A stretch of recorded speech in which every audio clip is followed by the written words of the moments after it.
Meus amigos, o nosso assunto desta semana vai usar como mote essa moça que foi agredida no Rio de Janeiro, que é uma youtuber bolsonarista, apesar de fazer parte de uma minoria perseguida precisamente por Bolsonaro. Obviamente é um fato extremamente estranho porque, enfim, essa moça estava com a namorada e foi agredida, né, por ser lésbica, por ser homossexual. Ela apoia, obviamente, e isso está sendo discutido muito nesses últimos dias, né? Porque ela, obviamente, ela apoia, amiga da família Bolsonaro, e isso é extremamente importante que pessoas desse tipo, quer dizer, que são vítimas do próprio bolsonarismo, como minorias sexuais, negros, etc., né? Vários grupos perseguidos por essa lógica persecutória, conservadora que o bolsonarismo instaurou no nosso país, é extremamente significativo,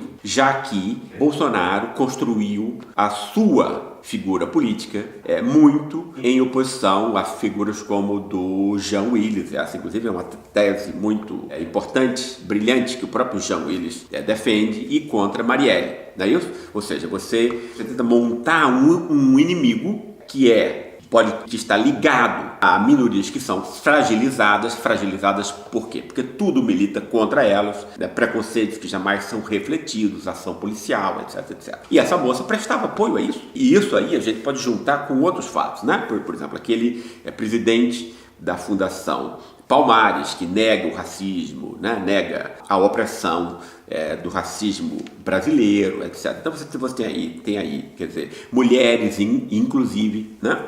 Várias delas mostraram apoio, etc. Ou seja, então você tem LGBT, você tem mulheres, você tem negros, você tem pobres, que aqui são minorias do poder, quer dizer, minorias não porque são menos gente, por exemplo, os negros são maioria entre nós, as mulheres são maioria na sociedade, elas são consideradas minorias porque são perseguidas, são minorias no sentido de acesso ao poder, de acesso à igualdade, então ele pode incluir pobres nisso, né? Porque os pobres são também maioria entre nós e são perseguidos, e vários deles apoiam Bolsonaro. O que eu acho extremamente importante nisso aí é que a gente entenda, quer dizer, como a gente entende as ações que não são racionais, basicamente é isso. Quer dizer, como é que você vota em alguém que é contra aquilo que você é, aquilo que, né, significa a sua etnia, a sua classe, a sua opção sexual, etc. Né? Quer dizer, como é que você apoia alguém, né, que é contra você, que é contra tudo aquilo que você representa na vida, né? Essa é a questão, eu acho, que esse acontecimento e os outros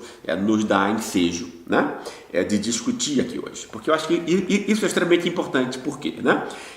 Porque na falta, eu acho que tem uma questão aí que uma questão que é extremamente importante, que é como é que a gente pode reverter quadros desse tipo, né, de pessoas que agem contra o seu próprio interesse, né, de um modo irracional, ou seja, que é difícil de compreender o que é racionalidade. A racionalidade é aquilo que a gente, né, compreende, o que é racional, que a gente compreende facilmente. É por conta disso que as ações econômicas, né, ou por interesse econômico, são compreensíveis, são as mais compreensíveis, né? Olha, vou me mudar de cidade porque eles têm um emprego melhor, quer dizer, ninguém vai deixar de compreender isso, né? Agora, você votar num cara, né, quer dizer, que persegue os que são como você, não tem o mesmo grau de compreensão. Aí ele tem aí o que? Uma ação, não é uma ação racional, é uma ação irracional, né?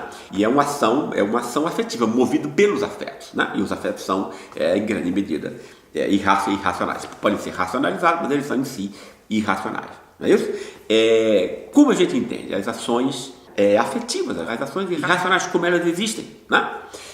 Na sociedade humana, né, a racionalização, no sentido de que a maior parte das pessoas percebam os seus próprios interesses, teve a ver com a imprensa, teve a ver com a discussão, teve a ver com o debate público, certo, né? Quer dizer, a gente tem no Brasil uma imprensa que é comercial, é uma imprensa que é a voz dos bancos, a voz dos grandes interesses, e esses interesses estão mancomunados hoje em dia com o Bolsonaro, porque Bolsonaro entrega o país lá em cima e tenta montar uma ação, né, em parte abertamente criminosa, pelo apoio às igrejas evangélicas que lavam o dinheiro do crime organizado, as milícias, etc. Mas ele tenta montar o quê? Ele tenta montar uma divisão entre as classes populares, né, que antes eram lulistas, petistas, etc.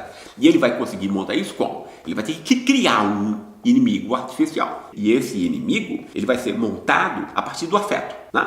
Ele vai, a partir da irracionalidade. Quer dizer, a partir de que, por exemplo, você, com o fechamento do horizonte de debate na esfera pública, que é quem permitiria que essas questões fossem discutidas amplamente a partir de um debate racional, argumentativo, é isso que a imprensa é em vários lugares, a esfera pública, etc. O debate de ideias, ele serve exatamente para isso, para esclarecer, para superar essas irracionalidades afetivas e tradicionais, etc., de que a gente possa criticar isso, se apropriar da nossa vida, do nosso futuro, etc. Como você tem isso? Como isso está no Brasil interditado, porque essa imprensa ela é comprada em grande medida, né? Apesar de você ter aí alguns órgãos que saíram disso agora, né? Quer dizer, a Folha de São Paulo, o UOL, etc., tentam manter minimamente alguma forma de autonomia, né? Mas em grande medida essa saída do esclarecimento pelo debate público está fechada entre nós, quer dizer, pelo menos com essa mídia. Obviamente, esforços devem ser feitos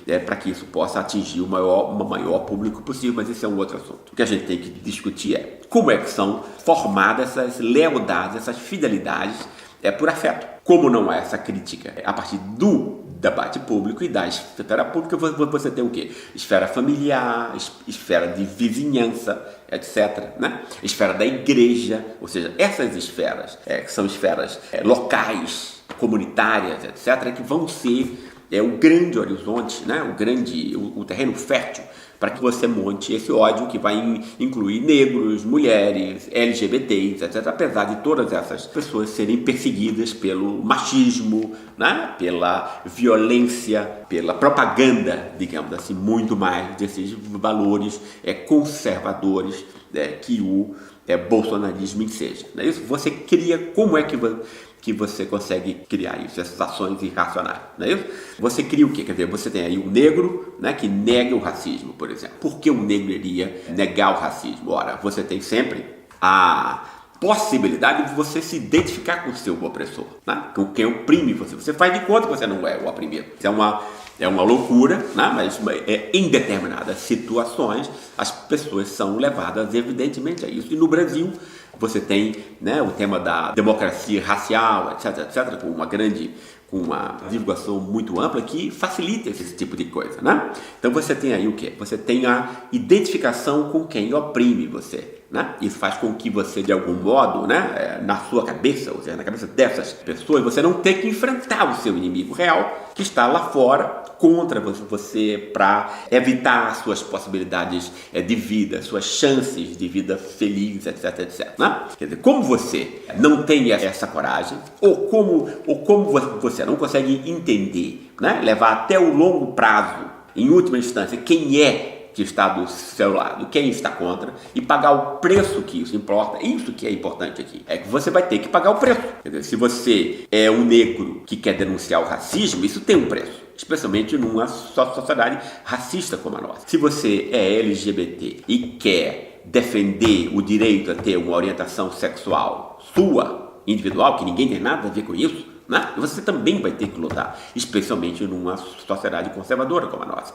Do mesmo modo, as mulheres, numa sociedade extremamente machista como a nossa, você vai ter que pagar um preço para exigir uma igualdade de tratamento que não existe em nenhuma esfera entre mulheres e homens, né? Quando não se quer pagar esse preço e quando não se percebe também racionalmente, cognitivamente, que pagar esse preço, né, é o melhor caminho, embora ele tenha percalços, embora ele tenha obstáculos, né? A mente humana, ela cria atalhos, né, que parecem a essas pessoas serem um caminho mais fácil, porque evita a luta, evita o combate. Evita o combate contra o preconceito. Embora a gente saiba que o combate contra o preconceito jamais possa ser evitado, né? Ele jamais é evitado.